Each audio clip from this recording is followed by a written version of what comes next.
Greetings, ladies and gentlemen, it is I am the one and only Tiano here once again, and I'm back for yet again for the likes of the Maxi Toys videos here.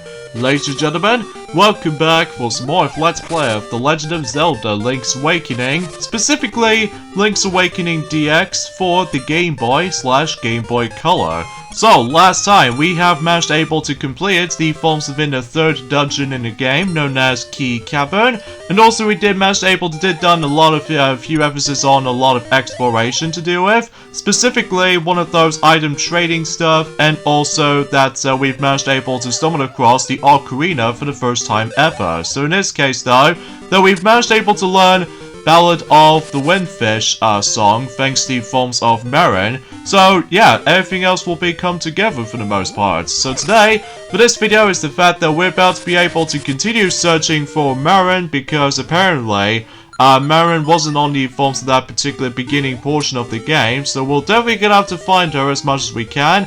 But first things first though, we need to take care of other things first, such as for instance that, well, I'm sure there was a way we can probably able to actually just go ahead and try to able to explore certain spots here and there. So either way though, everything else will be pretty much expected at this point. So, and I'm really hoping that we're able to actually make the commentary a little bit more manageable, unlike the forms of how it does it on the previous episode. So from here though, as you can see on screen, we actually stumbled across a camera building. And keep this in mind, this is only exclusive to the Game Boy Color version, because as far as I'm aware, the main unique selling point to this particular version of Link's Awakening, as you can tell, is the fact that if you somehow managed able to come across into a very unique Game Boy accessory called the Game Boy Printer, basically this allows you to able to actually just to like, well, if you go into certain spots throughout the entire of Coolid Island,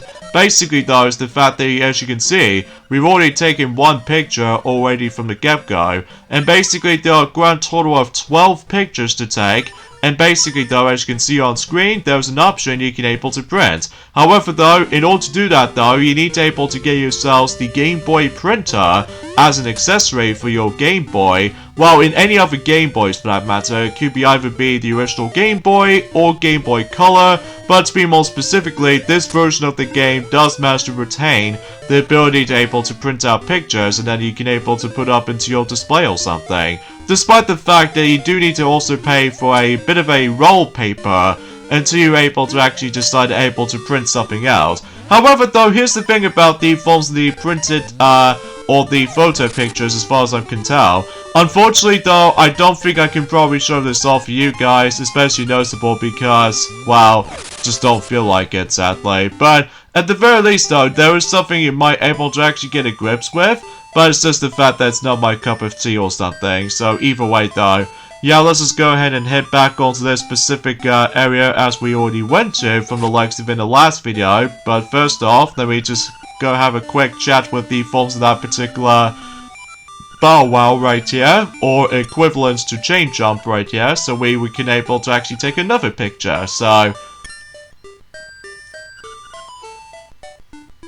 it looks like that Link is gonna able to just go near to the chain jump or bow wow, and looks like it's gonna get us a bit of a smile picture. Oh goodness gracious, we almost gonna get munched!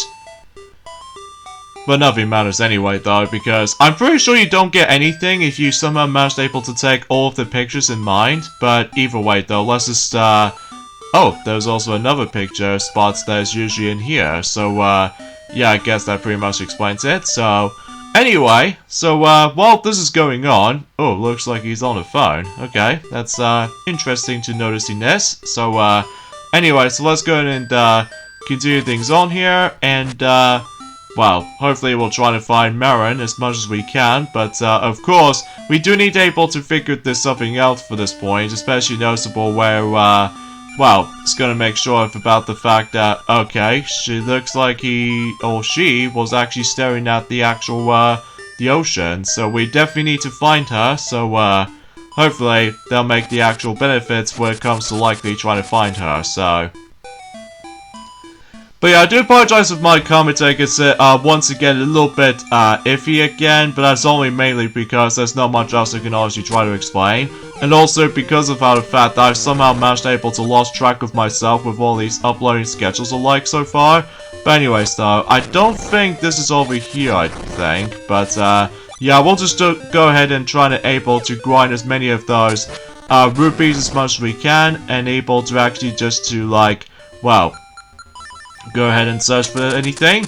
And of course, since that we actually now got ourselves the Pegasus boots, that as I said this before, traveling to the entire place like this is actually a lot more faster and manageable. So anyways, let's go and use the power bracelet, so that way we can now able to get rid of those rocks and get ourselves another 50 rupees. So how's that for that one? And oh, there she is. There's Marin right here. Oh, Tiana, I'm glad you found this place. Will you stay and talk to me for a while? Yes. This ocean looks so beautiful. Although, this is on 8-bit, so because of that though, I wonder where these coconut trees come from. Terran says there is nothing beyond the sea. But I believe there must be something over there. When I discover you, Tiana, my heart skipped a beat. I thought this person has come to give us a message.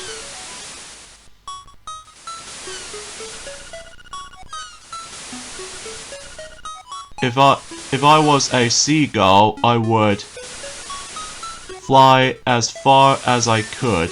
I would fly to far away places and sing. For many people, if I wish to the windfish, I wonder if my dream will come true. Hey, are you listening? Tiana, are you listening to me? Yeah? I want to know everything about you. The walrus wants me to go to him. It doesn't matter. I will go with you to him. So now we can able to escort Marin right here, so that way we need to able to get a chance that we need to meet up with the walrus thing as we saw, for the likes of the forms of how it does on that particular, the progressioning into the game. So, yeah, that seems totally obvious for standard fare. But of course, before we get into that specific stuff on this though, first off, we need to find another spot for the sake of the forms of the picture. That, we're gonna have to able to make our way to, I would say after we go across for those specific enemies like these, and then also just, you know, try to use Pegasus boots as much as we can. So I think we need to head down here, because that is where the next spot to the, yeah. This is my first walk with you, Tiana. This cliff will be our secret place. Aren't you going to say anything? Oh, how I love pictures. Why don't you take a picture when no one is around? You can call it. I'll go develop this. Come see it later, okay? There's a pretty cool picture to take, especially notable because, you know, just to see this amazing view for that particular beyond the seas and stuff like that. So, anyways though, so now that that's out of the way, and now let's go ahead and get ourselves the another Guardian Acorn, so that way we can able to boost our defense, just like before. And, hopefully, we'll try to find the walrus now. So, either way, though. So, yeah, a few things I want to explain. Although, first things first, though, there's another picture spot that you can probably took. Hi, I am the photographer. What a great photo moment. I'll call this Heads Up. Oh, I'm sorry. Are you okay, Tiana? Well, I am fine. As much as I, somehow managed able to got into a massive drop from that particular, like, the hole we just went to, but I'm sure I'll be still fine. Anyway though, Yeah, a few things I want to explain for this point today, and that is the fact that today's day is of course the I want to say today is the 15th of September today, in this case in 2022 today, so I suppose that until it gets to the point until tomorrow, that basically we now go on to the halfway point in terms of September. So because of this though, gee, time flies, doesn't it, really? Especially noticeable about the fact that I think it's almost about a week ago since when Splatoon 3 was first released for the sake of the phones within the Nintendo Switch. So either way though, everything else will be pretty much expected by that point. So, oh jeez, what is Marin gonna be doing? I almost first thought she's probably gonna go after that particular shield as a spell of mine, but it turns out that she's trying to able to catch that particular person right here.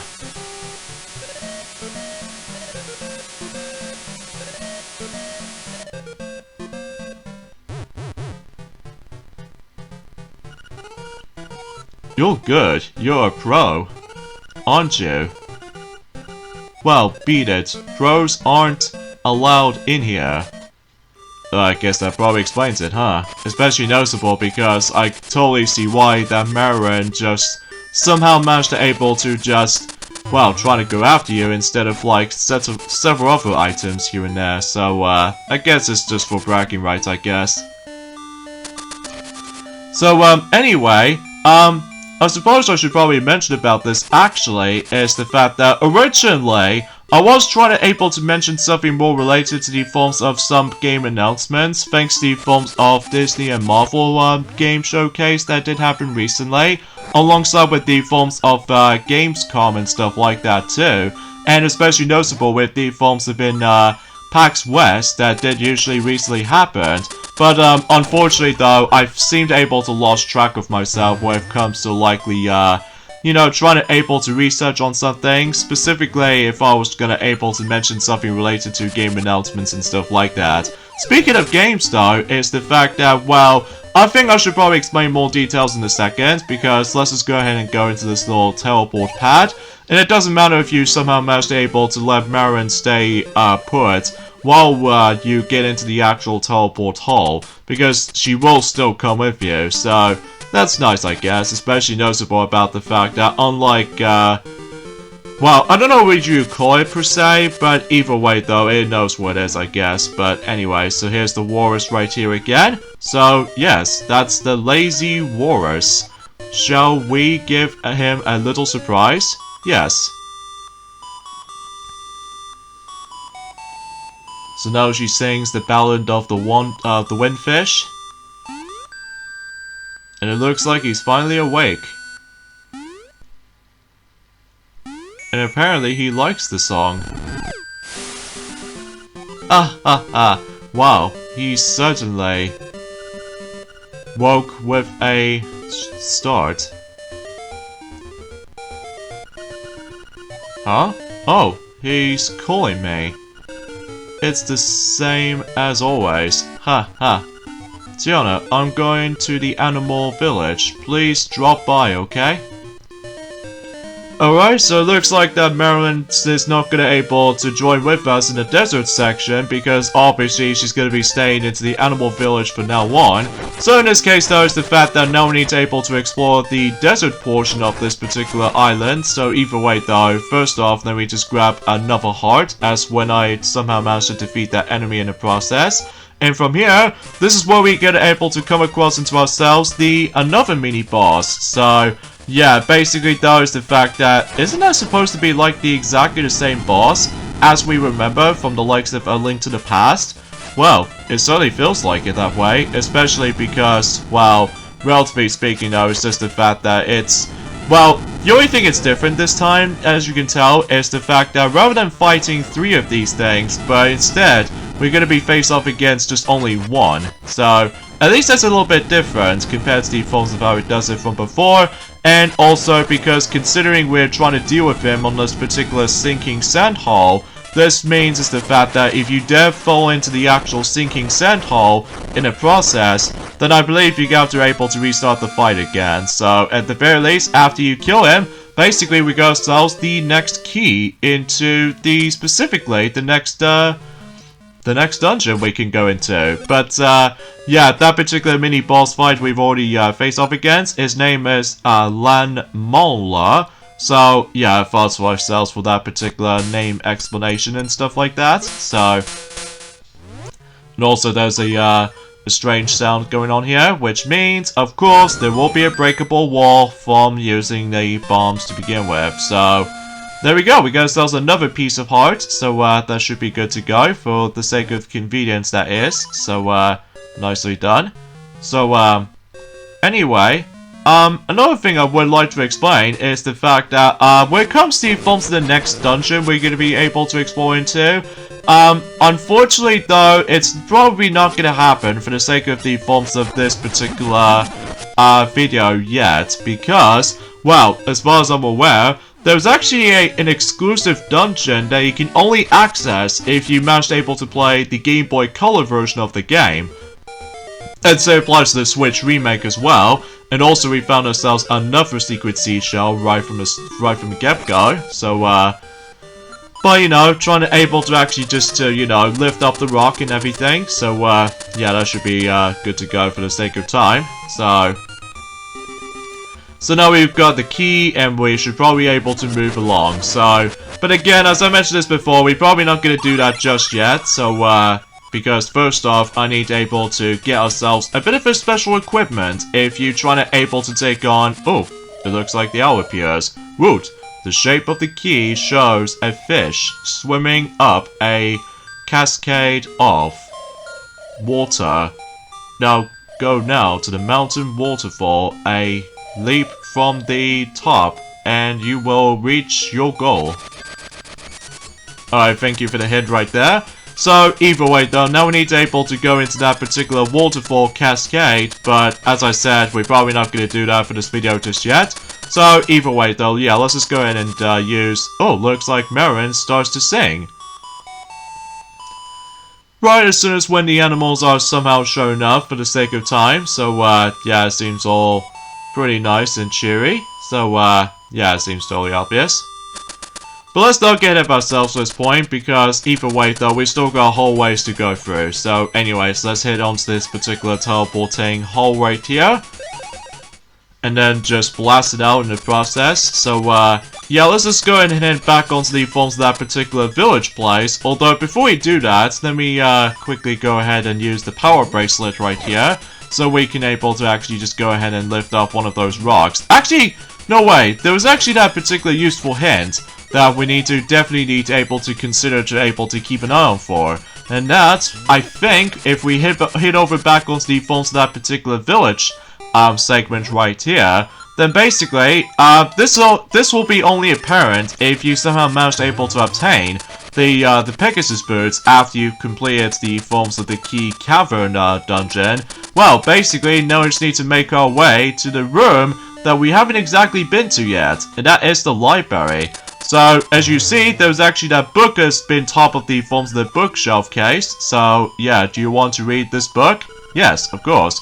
New World of Color of the 5 Gravestones. So yeah, pay attention to this particular number coding right here for when it comes to those gravestones, because otherwise, if you don't do this at all, then you're gonna have to able to backtrack for a bit, and then that way you would be able to actually read that particular 9th book of anything else, because, well, as far as I'm aware, 8 of those books have already been placed, whilst the 9th book is always going to be on the bookshelf, so, or in this case, on top of the bookshelf, so, now I'm pretty sure on the original Game Boy version that the 9th book doesn't exist, so I can assure to you both on the Game Boy Color, along with the Switch remake, I believe that book exists, so, yeah, as far as worth mentioning for the sake of time. So, anyways, now let's go ahead and find ourselves the actual gravestone yard. So, either way though, hopefully we'll try to find out as much as we can, so, but again, if you try to able to, like, well, I'll get into more details onto that in a second, because here we are onto the gravestones bit, and the one we need to aim for is this spot. So, in this case though, again, remember that book as we've already read through? Well, basically, now we need to able to follow those specific commands for the sake of the forms of the the gravestones order. So, like, as soon as I'm able to get rid of that ghost, first of all. So, let's see. I believe the first thing we need to do is that we're gonna have to able to, like, push this... Oh, there's another ghost showing up. So yeah, there's gonna be a lot of ghosts around here, especially noticeable where every time you go near to the gravestones to begin with, it's important to note that we do definitely need to get rid of these ghost-like enemies as much as possible before anything else happens, so... Because, you know, you really don't want to die here, because otherwise, though, then you're probably not gonna... Oh, I got myself some fairies, so that's pretty swell. So, anyway, so let's see. Down here, I think this is what the first code is. And I think the second gravestone is going to be slightly on here. And as far as I'm aware, the next one is going to be somewhere on here. And the fourth one over there. And the fifth and final one right over there. So, yeah, problem solved. Especially noticeable because, well...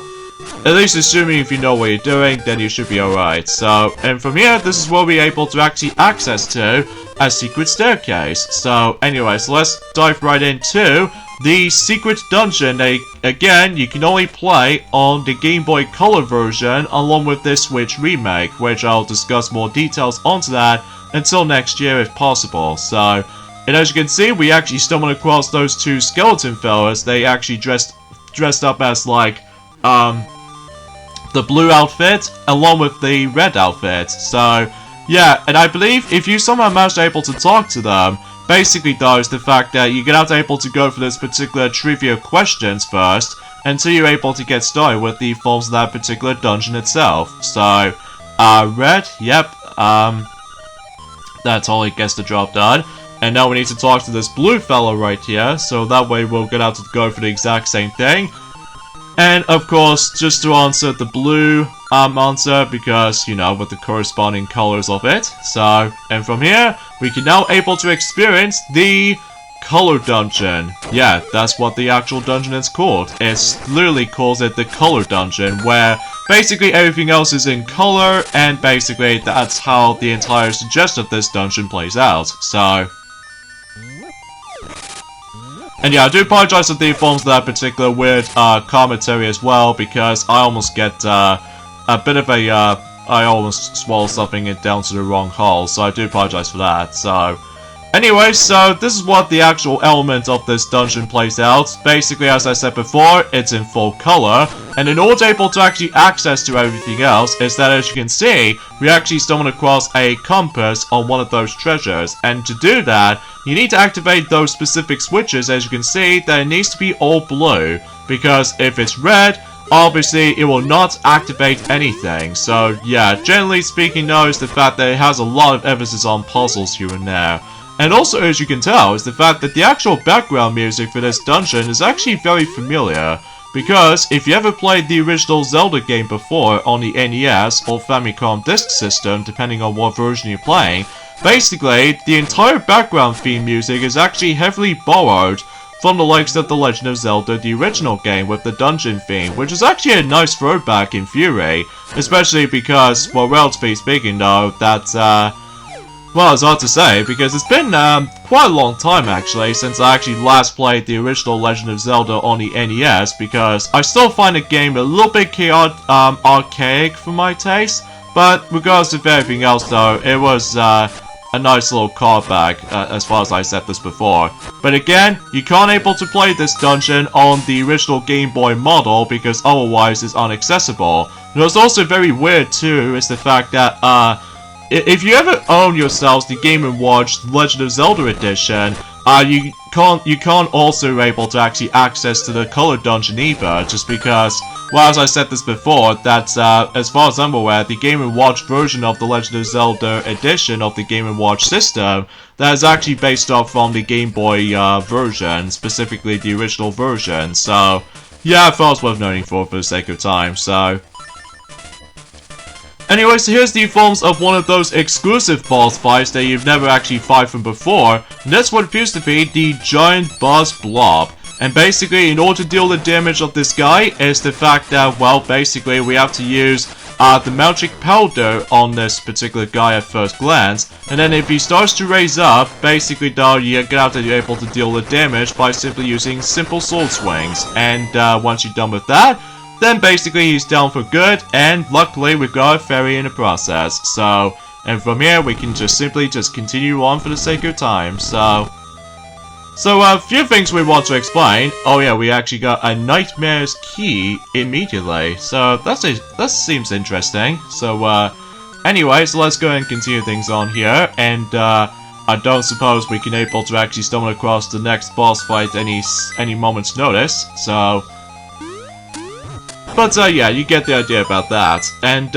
yeah, let's talk about the forms of another thing I would like to discuss, and that is the fact that, well, as I mentioned this before, ever since in one of those last few episodes ago, specifically in this game in particular, obviously is the fact that the Sega Mega Drive Model 2 Mini is actually getting its release date for not just by the forms within America, because I'm presuming that particular mini console is going to be releasing on the 27th of October, but also European countries as well. So between the forms within the Japanese release, along with the forms within the English versions, specifically the American and the European countries will also getting itself its, well, the 27th of October, which means that might also be roughly exactly the same time, although I'll get more in a second, because here's another exclusive boss that you might able to not fight against before. And that's what appears to be known as Amphalange. So,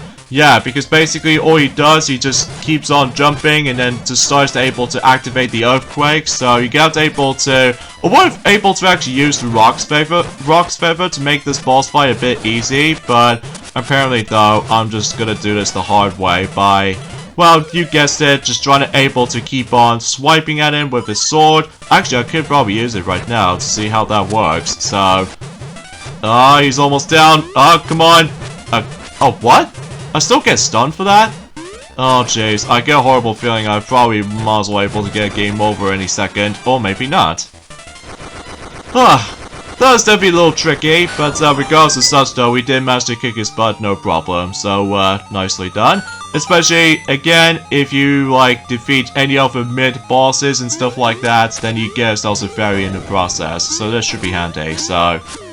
It also got this very, cool bounce pads that every time you get into those specific bounce pads, like usually start things off as in green, basically it starts to change color depending on how many times you get bounced onto the forms of those bounce pads. Like for instance, if I touch the green panel, basically it'll change to yellow, and then yellow will be red, but if you dare touch the red, basically those specific bounce pads will be disappeared. So, and it actually creates a hole, so you're gonna have to able to be very careful not to fall in. So, yeah, it seems pretty obvious safe spots, I suppose.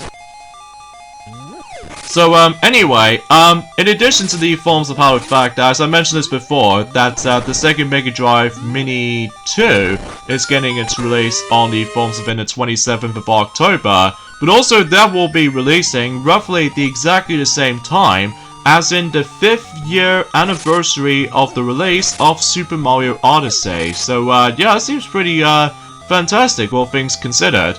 But, that does not mean a thing that the reason why I explain about this, because recently that they finally managed able to reveal the entire whole game list for the sake of the forms of the actual, you know, the Sega Mega Drive Mini 2. And there are a grand total of 60 games on this particular mini console, which is quite a large amount we can get. Although, mind you, some of them might be exclusive to the forms within Japan, whilst in North America and Europe, might able to actually get some of those exactly the same games as far as I can usually predict. So, yeah, let's get started with the forms of the games list, shall we? Because that's the most important aspect about the forms of how the Mega Drive Mini 2 games they'll include. So in this case though, let's get started with the forms of the Japanese exclusive ones. For cartridge-wise, basically they've got Atomic Runner, Crusader of Sente, and Devi and P, I think that's what it's called, and Granada, and also Hono no Takawachiya Dodge Jan P, I think is what it says anyway. Midnight Renaissance, I think is what it says anyway, I guess, or Resistance? But, or in this case, Midnight Resistance, that's what I meant to say for this point, so, do apologize because my tongue is actually getting a little bit twisted around here, but either way though. And the next thing they did show us is the Party Quiz Mega Q 2022, strangely, and also the original version, I guess, which appears to be, Party Quiz Sega Q, and also Ranger X, Space Harrier 2, Star Cruiser, as well as Super Locomotive, and Super Puyo Puyo Sun, or versus Puyo Puyo Sun. That's actually pretty interesting. And as far as CD goes, they've got Night Trap, Silky Lip, and Captain Tazubase. Now, as far as the US marketing games, as far as this is concerned, they obviously include Afterburner 2, Alien Soldier, Atomic Runner, which I'm guessing Atomic Runner is also in the Japanese version, I guess, as well as Bonanza Bros, as well as Clay Fighter, Crusader of Sinti, Desert Strike, Return of the Gulf, I think is what it's called anyway. Earthworm Jim 2, I'm very glad that is included, especially noticeable. Well, despite I've already technically got Earthworm Jim 2 for the likes of the forms of not only the Virtual Console re-release on the forms within the Wii era, but also I've somehow managed able to got that on my hacked Mega Drive Mini 1. That's only mainly because I just really want to able to get those games as soon as I possibly can, I guess. As well as Elementary Master, Fatal Fury 2, Green Ground, and Golden Axe 2, because relatively speaking in Mega Drive Mini 1, that's how we've obviously got Golden Axe 1, so it makes sense to able to actually have a sequel, which is Golden Axe 2. So God knows if Golden Axe 3 might able to make it though? I'm not entirely sure. And also we've got Gran Adea, which is kind of like the same one as the Japanese one, I guess. Hellfire, and Herzog Ziwa, I think that's what it says anyway. Lightning Force, Quest of the Dark Star, or Quest for the Dark Star. Midnight Resistance, The Ooze, Outrun, Outrunners, Phantasy Star 2, Populous, Rainbow Islands Extra, Ranger X, The Revenge of Shinobi, I'm very glad that game was included, and also Rise Star, which is, I'm very glad that they also include that, despite I've already managed to got those games into my hacked Mega Drive Mini 1, so yeah, I don't see any point about just trying to able to mention about that. Rolling Thunder 2, Shadow Dancer, The Secret of Shinobi, Shining Force 2, Shining in the Darkness, although I'll get into more details on that another selections of games later, because we somehow made it towards the very end of Color Dungeon, as you can see. And from here, this is where we fight ourselves the actual main boss, for the sake of the forms of the Color Dungeon. So in this case, we're able to equip Rock's Feather, and also with the actual sword itself. So this is the forms of Hard Hit Beetle. So basically, in order to deal with this boss fight right here, is the fact that we got able to keep hitting at him, and that's pretty much about it really. Because if you don't be fast enough on this particular boss fight, as you can tell, every time you hit him, the color actually changes on this top of his head. So basically, you got to hit him so many times, and then basically though, yeah, that's pretty much about it. And every time when he pops up, the actual message pops up, he always said something like, blue is a start, and then as soon as when he gets to red, it will be caution for him. So, either way though, it might be seems a little bit tricky at first, just because of the forms of the amount of projectiles you have to dodge, but regardless of everything else though, it might be seems pretty easy when you get the hang of it though. Although especially noticeable because again, if you have Rock's Feather equipped with you, then you should deal with it no problem, so it looks like about the fact that he's almost down, and speaking of such, he's down for good. And however though, unlike in any other bosses for that matter, it doesn't give you an extra heart container, because instead, it actually gives you a fairy, so that seems pretty handy. So, yeah, it looks like that we stumbled across the, kind of like the equivalent to that particular fairy fountain or something. But basically, as you can see, we have a choice between two different clothings that you can able to use. One is red and blue. For this particular playthrough, I'm gonna be going through red because red looks awesome. Whilst I don't mind blue, but I think red might be the awesomest way to able to do this. So, are you sure? Yes, of course, because that helps me out. Because if you equip the red tunic on you, basically you get also strong, some strong attacks. And if you equip the blue tunic on you, basically your defense will increase. So, yeah, that's essentially how I was going to be able to be thinking of anyway. And it makes the entire journey a lot more easy to manage. Especially because, look at that devastating attack if I somehow manage to equip the sword right up against these ghosts. That is so satisfying. So yeah, that's basically all this is when it comes to the color dungeon. Of course, you can able to go back there again. And then basically you can able to equip a different tunic outfit. So that way you can able to change between red and blue, but you have to make your way to the very end of the dungeon first, I'm pretty sure. So anyways, let's get back into the forms of the game selections quickly. I've already mentioned Rolling Thunder 2, Shadow Dancer, The Secret of Shinobi, Shining Force 2, Shining in the Darkness, and there's also Sonic 3D Blast, aka Sonic 3D Fleeky's Island somehow.